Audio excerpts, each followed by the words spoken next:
All right. Well, wonderful to be with you. I would love to respond to whatever your questions are, just whatever is in your heart that you want to hear more about.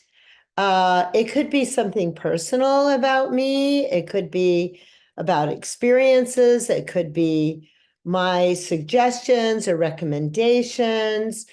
So just give yourself room to open yourself up to what's possible to know that you don't know, so that when you leave this call, there's something that you've gained that you wouldn't have gained if you weren't here. And so that really requires you bringing yourself in and finding out what it is that you want to know more of. And when I say know more of, I'm not talking about just information. I'm talking about that you have a actual experience of within yourself. So your knowing is coming from experience. So that is my introduction, and I'm here for you all. Hey Marianne, I'll jump in. Natalie Great. here. Wonderful. So I am in the activism space in the social justice orientation. I work in abortion rights advocacy, and in this You space, were, I have, hold on just a sec. Could you speak a little more slowly and clearly? It's a little bit hard to hear. Yeah, yeah, thanks. Okay, perfect. can you hear me now? Yes, better. Great. So I work in an advocacy activism space, and usually that's about reproductive health care and abortion rights. And I'm experiencing a lot of anti Semitism in this space. And um, I like see myself, my role in the world to bring forth like my voice and to present myself like on behalf of others, like in a very clear way and integrity. And I love that I fill that role. And I am finding it challenging to know the distinction between like sharing information and colluding into drama. And while I want to continue to like use my voice to shine light on things that are not given that given that light and like be in community with others doing that, I don't want to drain myself in collusion. So just like trying to understand the discernment between like activism and drama, and like how to do the work I love to do and like remain in integrity. Okay, so first of all, before I answer your question, I need a little bit more clarity. What are you viewing as activism, and what are you viewing as what are you viewing as sharing your voice? What are you viewing as drama and collusion? So I'm clear. Okay, so should I give you an example? Because I feel like that's the best Sure. way Yeah, to. give me something specific that you're actually dealing with, because I'm not sure how to answer you without that. Yeah, no, that makes sense. So I was at a conference this weekend for abortion advocacy, and the plenary speaker made comments that didn't recognize, that very clearly did not recognize violence that happened in Israel and like to my family members and loved ones. And many of the Jewish women that were in this conference and in this room walked out of the room, and we all gathered together, and it was like very high drama but also like very supportive. And in that space, like I have the skill to like calm myself and speak and like share to the broader community what's going on. But also in that space, I feel a lot of drama and crying and like a lot of other people's emotions. And I don't want to remove myself from the space. I want to go deeper in the space. But sometimes I don't know like what is just drama and collusion and what is helpful to like to shift things and like raise awareness on like certain people's language and sensitivities and like to make people feel more included in this space. Okay, I great. hope that's more clear. Yeah, that's a lot more clear. Okay, great. So first of all, thank you for your question. Thank you for your courage. I get that what you're doing takes courage to be able to speak up, to be able to speak out. And whenever you take a stand anywhere, whether it's personal or professional, there are always going to be people who are drawn to you and magnetized to you. And there are people who are going to be repelled and, you'll be offensive to. So just walking in and expressing yourself anywhere, that is a fact. I've never, ever seen it not occur. Now, what you do with that is, first of all, you basically, and this is why the inner rhythms work is so vital, is you absolutely need to know what is happening in your system, in your body, and then be able to embrace your own feeling so that when you respond, you are not in reaction. You are not responding out of reaction. You're responding coming from how can I best serve the whole? And so that really takes evaluating what environment you're in. There isn't one way to respond. There is a way to respond based on who you're with and what the situation is. And in a certain situation, if you speak up, you create yourself being a target. Now, or in the same situation, you could create yourself being a ripple of harmony. So that is what you actually need to focus on. First of all, what are you going to be? Are you going to be that ripple of harmony? Are you going to be a target for everyone else's reaction? Once you're really clear on that, and that is what I'm training you to do, is actually how to be that ripple of harmony, then you know what to say, what not to say, because you can sense, oh, right here, oh, it's better I'm quiet. Right here, I need to say something. And then there's content, the content of what you're saying, and then there's your tone. And when something comes in that's super abrasive to you, what you're doing is you're transforming that energy and bringing it back, like with a gift of warmth, a gift of harmony. And that settles the energy. It grounds the energy that's coming in. So that's a short answer. I could go on probably for an hour about how to do that, but that is a brief answer, and I can go into more depth if I need to over the hour here.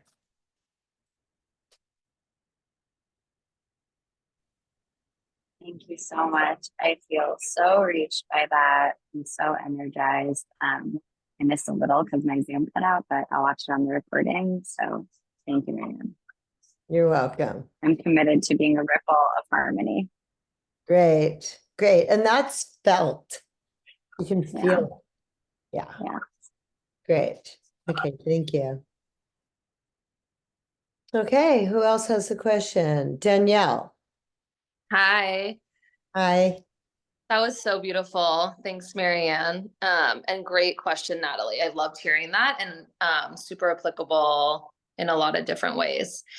So my question is, one time I heard you say, Marianne, in a class, and I've been meaning to ask this, that it's super seductive to go outside of yourself versus stay inside of yourself. And I can guess what you mean, but I'd love to just hear more on what you mean by it's seductive to go outside of yourself. Okay, great question. Because you probably hear me say this a million times in a lot of different ways, which is yes, being seduced to going outside of yourself is something that is so common, also based on our training. Like when you're young, most people are not trained in preschool and kindergarten to drop inside, to be able to settle their systems inside and to be able to listen inside to what is my truth? What is my perspective? How do I feel? What do I think? That takes paying attention, actually a high quality attention inside. What I mean by going outside yourself is all the other opinions, perspectives, feeling everyone else's feelings and emotions, what everybody else is doing. It's very magnetizing and entertaining to go somewhere else. Now, there's a certain degree of, yes, you need to be interactive with the outside world. So I'm not saying go inside and block out the outside world. I'm saying, hey, I'm training you how to stay living in a full life in the outside world and stay connected to yourself.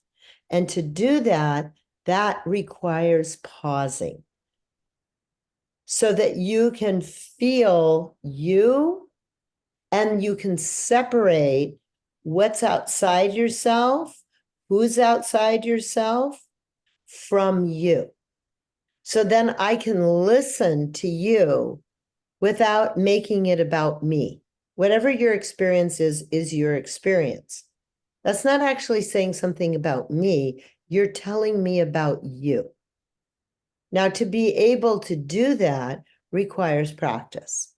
And as I said, it's training to learn how to listen inside.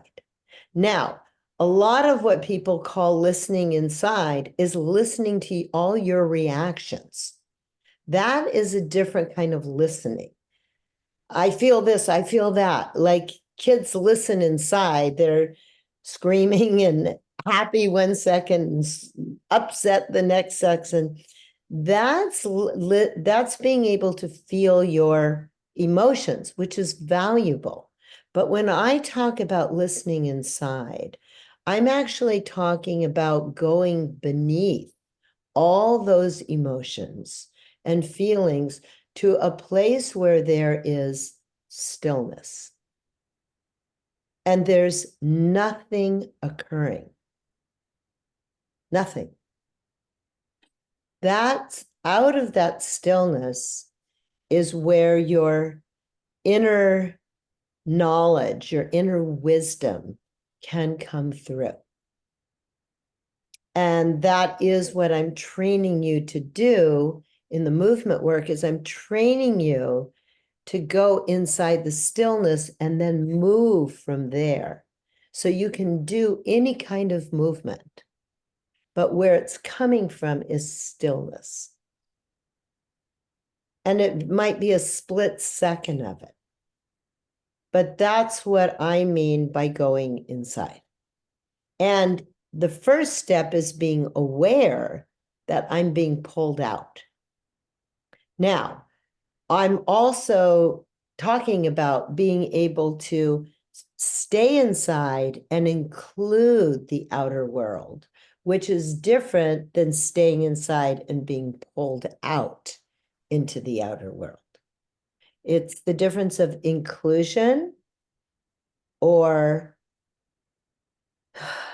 inclusion or being pulled out. Inclusion or being pulled out. Inclusion or being pulled out. So that's the example. I'm giving you the feeling of it. Okay. Great. Super helpful. Thank you. Great. You're welcome. Good question. Thanks.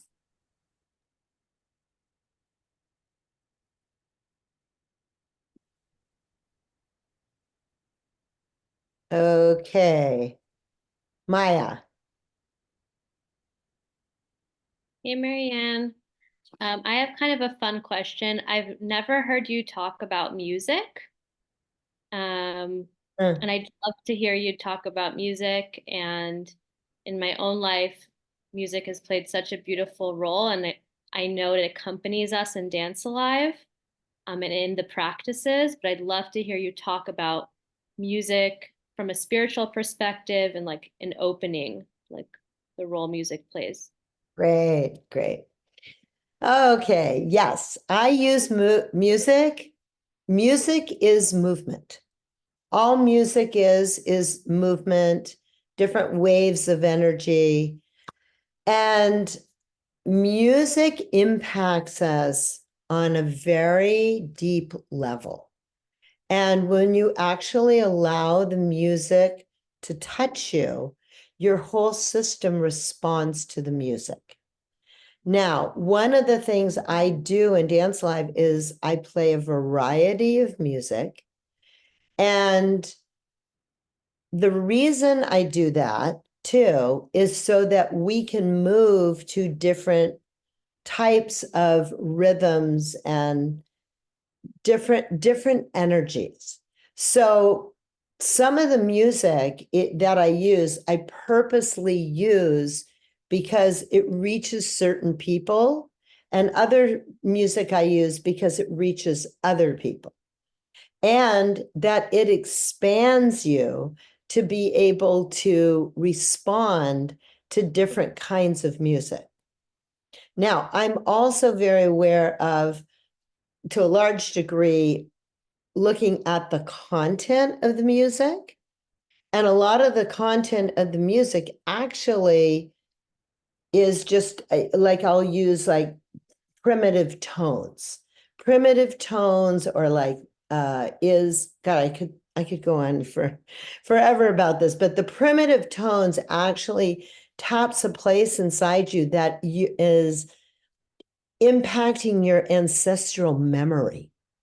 So it's awakening an aspect of you that knows how to be in attunement with nature. And then I may use Indian music. Indian music has a much, much more complex than 4/4 time.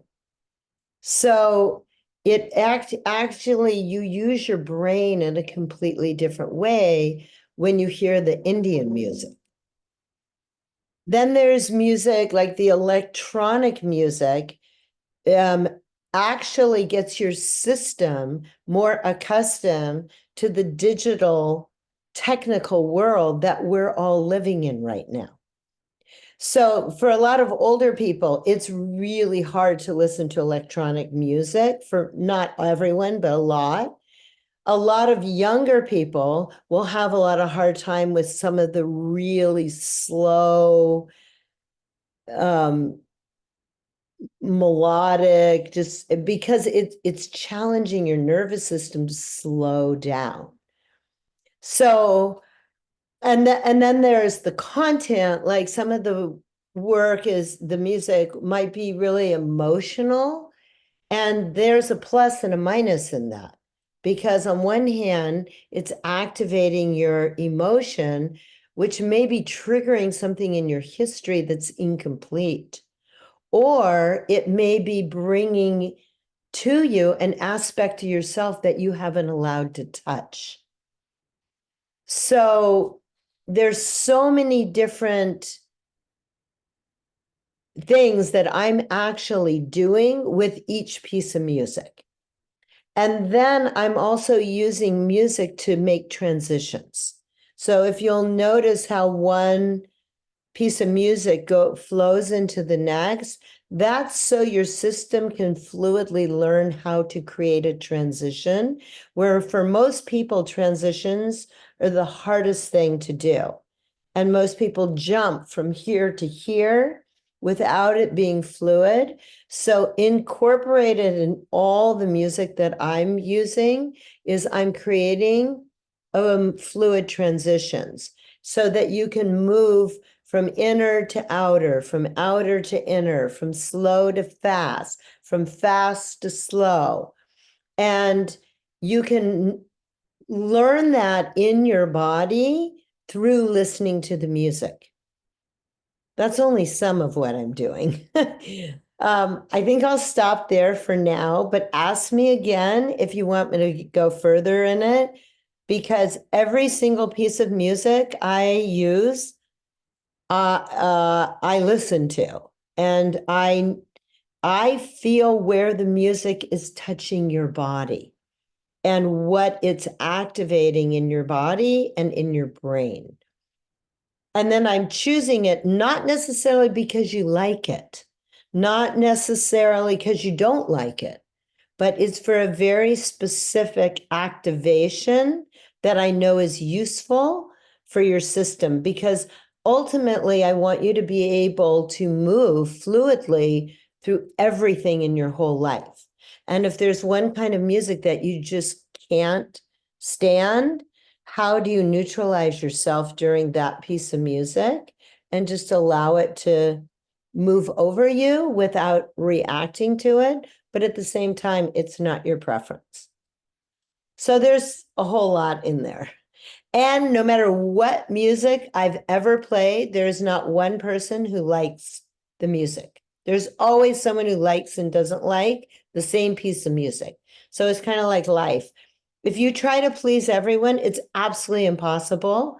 But if you look at, wow, this is activating something in me and I can move with it, or I don't want to have anything to do with it, but I'm clear, then you've got more ability to embody yourself and navigate through your life. It's a great question. Okay, great. Anshul. Hello, can you hear me all right? Yes.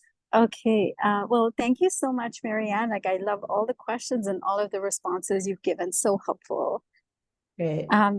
Okay, I'll jump into my question, which is, there's a person in my life, my neighbor, who is kind of a peripheral part of my life. She's not a big part of my life, but because I live in a community sort of environment, her actions have an impact on me. It's not big things, but she's always doing things that are disruptive to the community and impact my life, like even if it's not in really big ways. And what is hard for me is she doesn't know, my perception is she doesn't know how to team play. It's been impossible for me to team play with her. She's completely unresponsive. But the part that's hardest for me is I just keep getting upset over and over, and I have such a strong reaction to whatever she does. And it's like I'm bringing negativity and upset into my life on a regular basis. And I kind of don't know how to deal with that. It seems like there's nothing I could do to reach her or change her actions in the interest of the community. But I want to stop making it hard for me to be inside of myself and constantly having these intense reactions. So I'd love some guidance with that. Okay, great. So I imagine you've tried everything possible to relate to her and to make things work better between you, correct? And no matter what you've tried, it doesn't work. Okay, so several things I would suggest. One, just the fact that you're noticing that you're the one who keeps creating all these negative reactions. Like, first of all, there's something you really don't like, and it's really not in service of the whole, of your whole community.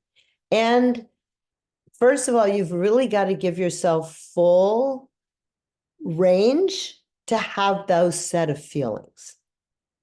Like, you don't have to like how she operates. And really give yourself room to have those feelings. So you're not trying to make those feelings better, because they're not better.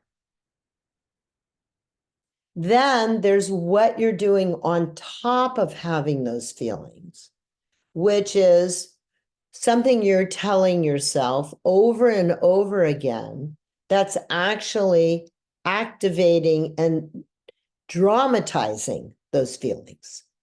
That is what you can control. Is what are you telling yourself? Ask yourself, what are you telling yourself over and over? That's actually making the situation way worse than it already is. And I'm not saying you're going to ever like living around her. But what is it that you're telling yourself? That's the question to ask yourself. And just really listen to, wow, what did I just tell myself? Okay, great. What impact does that have on my body? Okay, what else could I tell myself that would be honest and at the same time not build more and more of a negative reserve?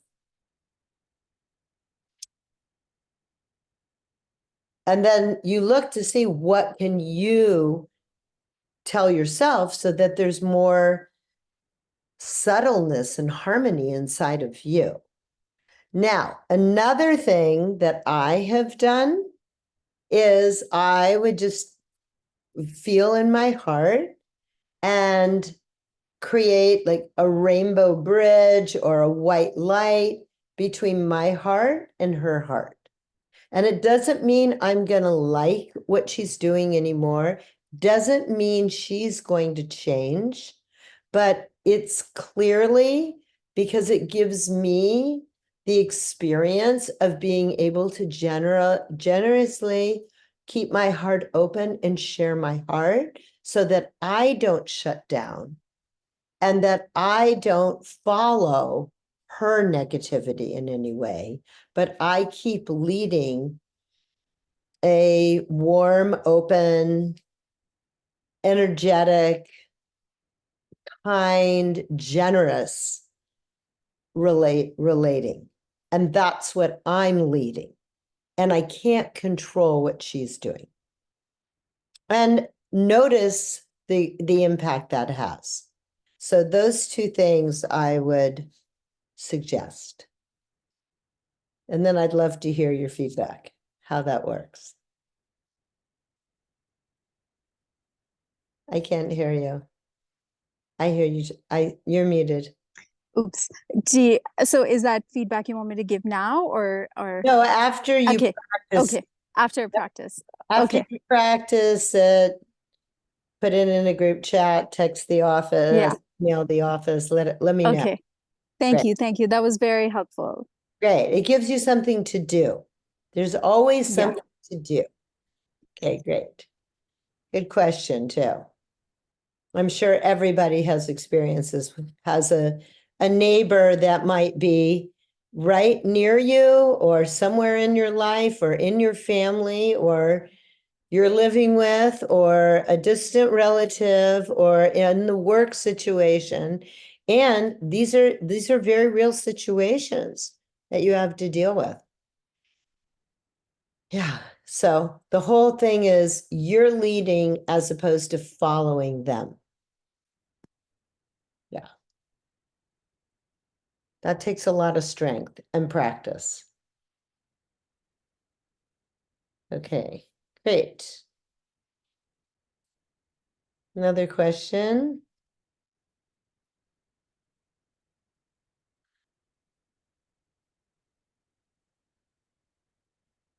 Question, comment?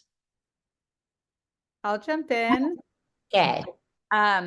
I would just love to hear you talk some about the balance of like organic timing. I mean, you having run a business, like you have to handle a lot of tasks and deadlines and projects and have your schedules. But also like are always how I see you, just so open to like creativity coming in, what's needed in the moment. And I find that something that I'm always finding the balance of. Like the more I get more scheduled with work, but then I'm like, oh, but I want to make sure I have time where I can just be open and have that creativity come in or my inspirations, and just would love to hear you talk a little bit about how you balance kind of like organic timing and man-made timing with work and everything, like the all of life. Great question. Yep, I'm constantly riding those waves. So I would say, well, the main thing I do is I look at life and I model after nature. And in nature, nature has a timing to it. And every plant and all aspects of nature, whether it's the sun and the planets or the earth or the movement of the water or trees growing and dying, and everything has a timing to it. And I have a timing. That's my timing. That's nobody else's timing. You have a timing that's your timing, that's nobody else's timing. So, and at the same time, nature is never not on. It's always on. It's always producing something. If a leaf is dying, it's turning into fertilizer. Okay, something is always happening. So I don't have an idea that I'm just supposed to take off. I don't have that. I don't operate from that idea. Oh, it's time off. No, it's never time off. It's time on. So I'm on the timing of my nature all the time. And I'm not just focused on, oh, I want to get there and get done with this. So because of it, I take my time to produce high quality. I'm really into that. If I do this well, the next thing will emerge. So I always have a to-do list. Now, this is the other side of nature's timing, is man-made timing, which is you got to get your kids to school on time, and we have due dates. I needed to do fire away at 12 o'clock today. All right. So we have all these timings. That's not our timing. So the question is, how do I listen to myself and choose? This is where the key is. I'm choosing every outer timing that I'm a part of. So I'm choosing to be here at 12 o'clock. You're all choosing to be here at 12 o'clock, which means you're not doing any of those other things that is on your to-do list. I'm not doing all of my other things that are on my to-do list, and I never handle my to-do list and it's complete at the end of every day, ever. I always have way more to do than I get done. Because if I didn't do something in one area, whether it was work or relationships or taking care of my own health in some kind of way, there's something I didn't do and I didn't get to. I include that. I don't think something's wrong. I just look at, this is what I can get to. This is what I can't get to. So, but I'm acknowledging that to-do list can become actually like a total prison, or it can be, okay, how can I grow myself today? How can I expand myself today? How can I settle myself today? So I'm constantly doing exactly what I'm teaching, which is, okay, settle. And God, I got to get this done by this time. Sometimes I got to go a lot faster than I feel like going. And other times I've got to go a lot slower than I feel like going, but I'm not going by what I feel like doing. I'm creating the movement based on what my direction and intention is. So that is what creates the momentum. It's not what I feel like. It's what I'm actually lined up with which is my intention, which is my direction. So whatever your goals are and your intentions, that is what is the underlying direction. And then you can find your organic timing within the man-made timing because you're clear on your commitment. And what happens as soon as you make goals and intentions, you find out where you're committed and where you're not committed, which is great because you think you're committed somewhere. And then you make an intention or a goal and you go, well, not really sure if I'm committed based on my actions. But that's how you learn about commitment. And then you find out, are you overly committed or are you underly committed? If you're underly committed, you're not going to have enough energy. You actually get droopy. If you're overly committed, you get just so, stressed and single focused that you don't have as much room to breathe and open. So it's constantly finding that movement balance between how much, how little do you actually commit? And you can't know until you're doing something, and you can't know until you make some goals and intentions and find out where you're actually at. And you will constantly get feedback and then move with the feedback. And I would say all the movement training is to train you how to do this, how to commit, how to evaluate. Do I do less? Do I do more right now? Where do I listen to my body? Where do I not listen to my body? And where do I listen to what do I actually see is needed here? So that's a short answer. The years of training will continue to teach you that. Love it. Thank you so much. I want to listen to that every day. Oh, good. Well, yeah. Thank you. You're welcome. Great question. Tamara. Tamara. Tamara, sorry. That was great, Marianne. Thank you. Sure. I'm curious if you can go further into what you just said around when to listen to your body or your feelings and when not to, because sometimes my feelings come up and I'm like, maybe these are my intuitive feelings and I need to go in this direction. But then sometimes I'm like, no, maybe these are my feelings that are, that I shouldn't listen to, and I should be clear on my direction and commit to it. So I'd love you to just kind of flow from there. If you can. Sure, for sure. Great. Where'd you go? Screen just moved. Okay, there you are. Yeah, it's really hard to know, and this comes from experience. So there is a different quality of feeling, and this is what I feel like doing. And is this feeling leading me to more vitality ultimately? Or is this feeling leading me to basically less vitality? So it actually requires an awareness to know, is this my intuitive feeling? Do I listen to this right now?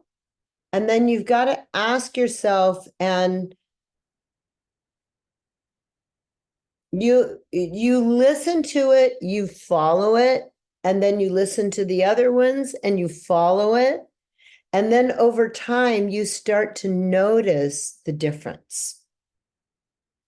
Oh, I said, yeah, listen to this brings me more vitality.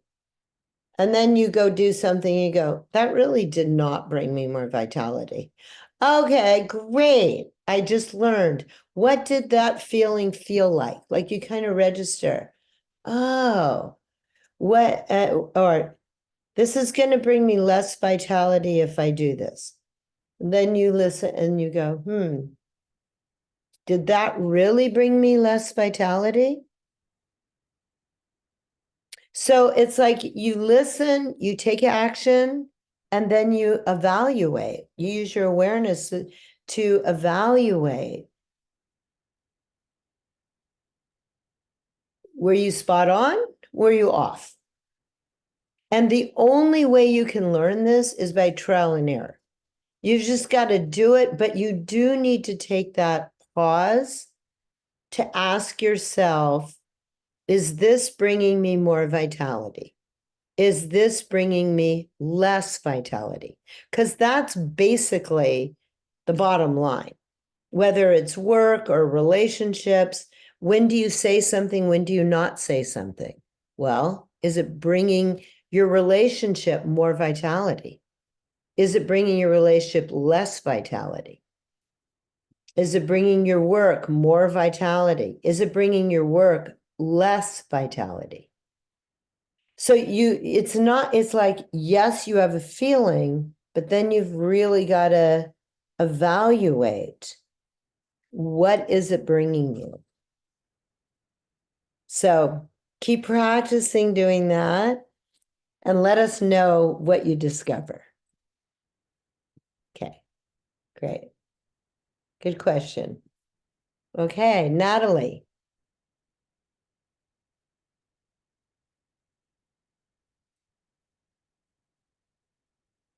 You're muted, Natalie.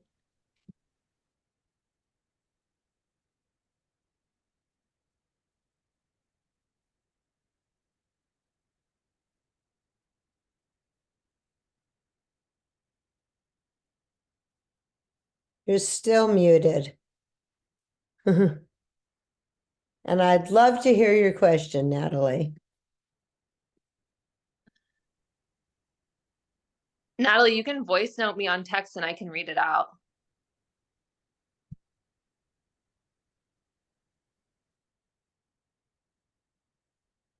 Okay. So why she's sorting that out. Does anyone have another question? And you can go ahead and text Danielle and then I'll answer your question or get your unmute working, one or the other. I do. Okay, great. Camille. I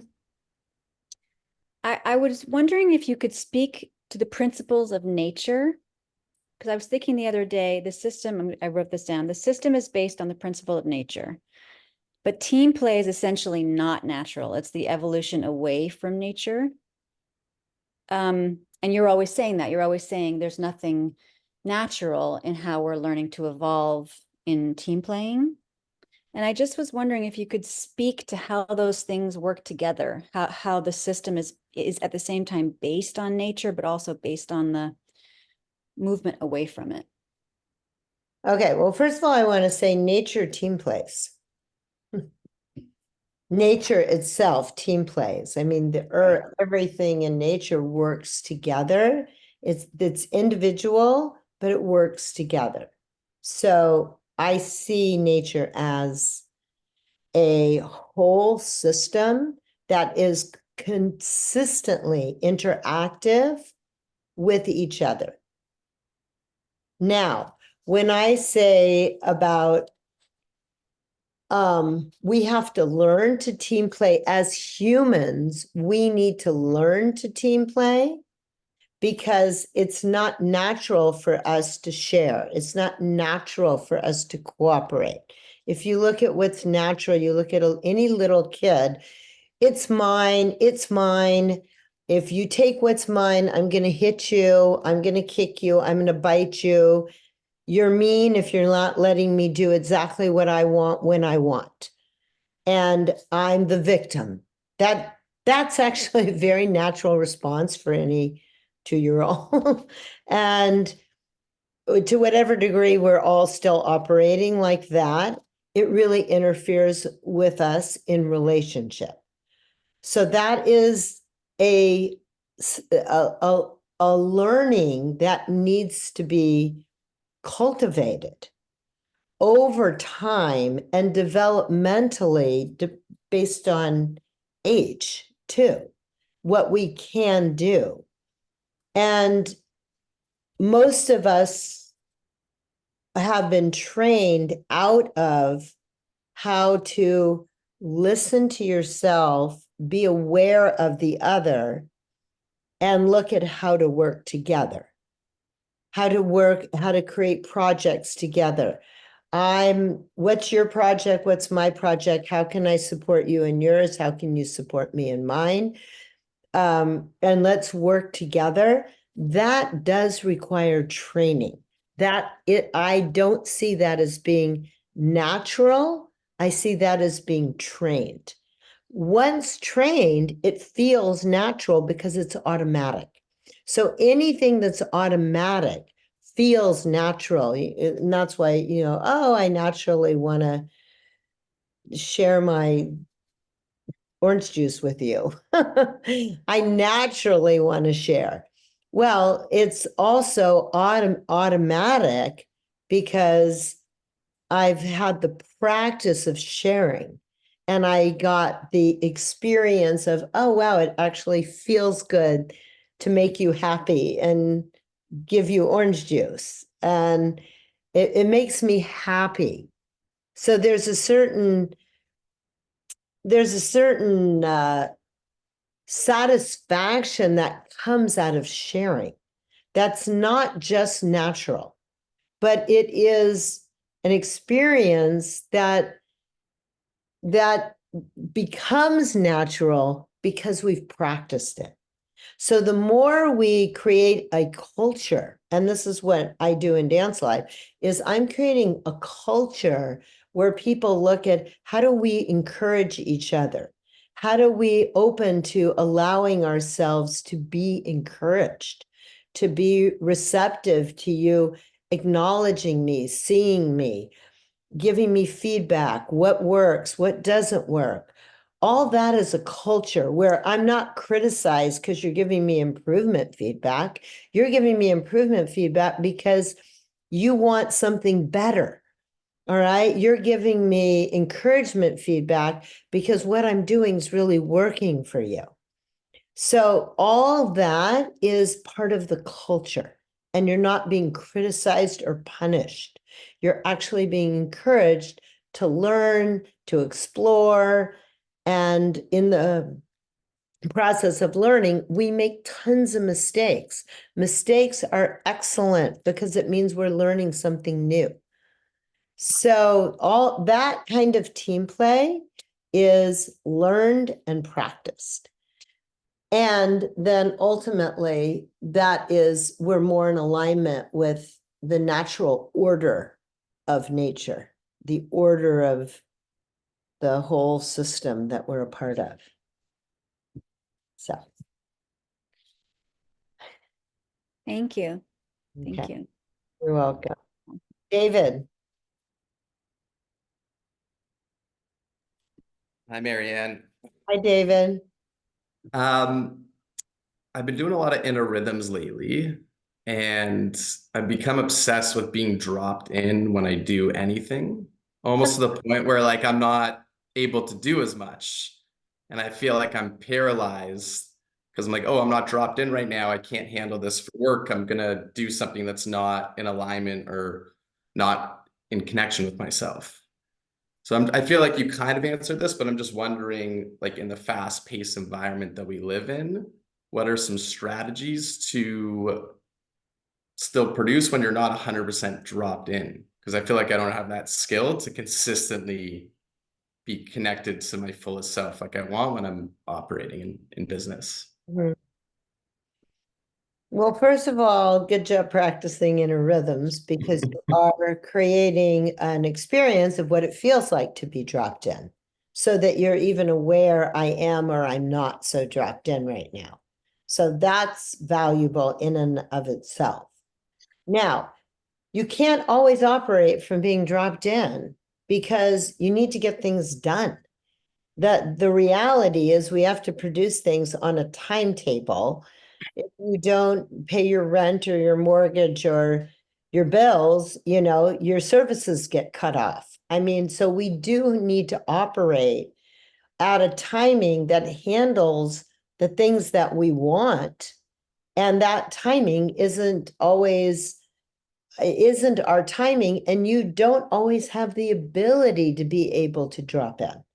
So all you can do is practice, and give yourself that drop in and move. That's what gotta move is. Drop in and move. Drop in, take action. Drop in, take action. Now, the more dropped in you are, the faster you can move. So that's why I always say you got to slow down to speed up. And the more you slow down, the more you can see the whole, the more you can respond much more quickly. So if you find yourself in a slower response, you're also not as dropped in. Okay, so when you really drop in, but you have to have the direction that you're giving yourself, drop in and respond, drop in and move, drop in and pay the bill, drop in and do the work, drop in and communicate, drop in and listen to who's talking to you, drop in and don't interfere, drop in and don't figure out what you're going to do next. Listen to what you're doing right now. Pay attention, drop in and pay attention. Good, now respond. So you've got to give yourself both sides. And that's why I have a ride the wave practice and an inner rhythms practice. You actually need to use them both together, even though the practices are set up separately. They're designed to give your system a practice so that you can do both in the moment. Thank you. Very helpful. Good, good. You'll get more done and be more relaxed. 5 minutes, Marianne, just to Okay. like. All right, great. So let me take one more question and I'm going to answer it very shortly and then start to close. Oh no, maybe I need to now. Let me drop in. Okay, I will. If I can get to you, Alicia, I will, but I want to do the last 5 minutes. I would love you to all write in the chat. What did you get from today for yourself?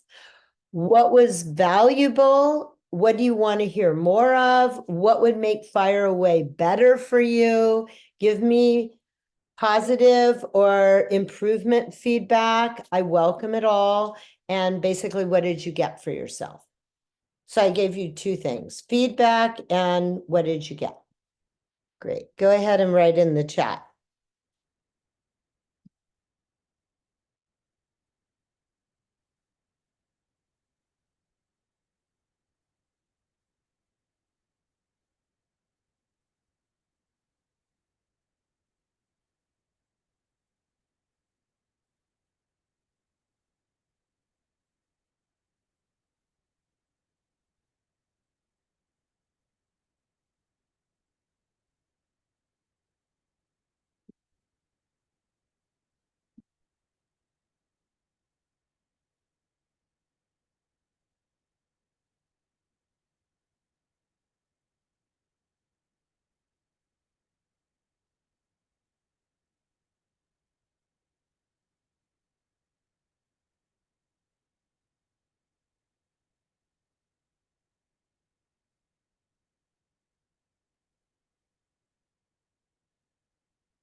Okay, great, great. Yeah, so if you didn't get your question answered today, save it for next time or start to write down a list of questions. Even when you're doing any of the classes, if you have a question about anything, about how to do it or why you're doing it, every single thing that I'm delivering in the guidance has a specific purpose. So if you want to make more sense of it, like write your questions down. So then when I have the fire away once a month, you can ask your questions. And any question you ask will also be good for other people. Everybody learns from everybody else's questions and comments too. Yeah, and I just want to encourage you to recognize that you're part of a community right now. See, we are nature. We're all working together. Everyone here has contributed to you, and you have contributed to everyone here, whether you said something or not. This is how I continually orient. I orient to we all are working together like nature. We're fertilizing each other. We're living, we're dying, we're breathing, we're inhaling, we're exhaling. And we have a huge impact on each other. So the more you open your system to that you're part of a community, the more you actually can receive, even if it's not conscious. That on an unconscious level, we are building together. So I'm just acknowledging your presence and how valuable your contribution has been today. I want to encourage you all to keep doing your practices, ride the wave, inner rhythms. Every time you do them, more comes through you. And you'll discover commitment. You'll discover how to move through life the more you practice. Our upcoming weekend, I look forward to being with you all. We're going to be working with transforming feelings into action. Take charge now, inner rhythms, ride the wave. And I will be live in person and we will have some online too. So I look forward to being with you all. And tonight, Tiara's running her first live Wednesday night class. So it'll be fun to have you all. I will be on myself and look forward to our new experience. I had my equipment built here months and months ago so we could do this, and we're finally doing it.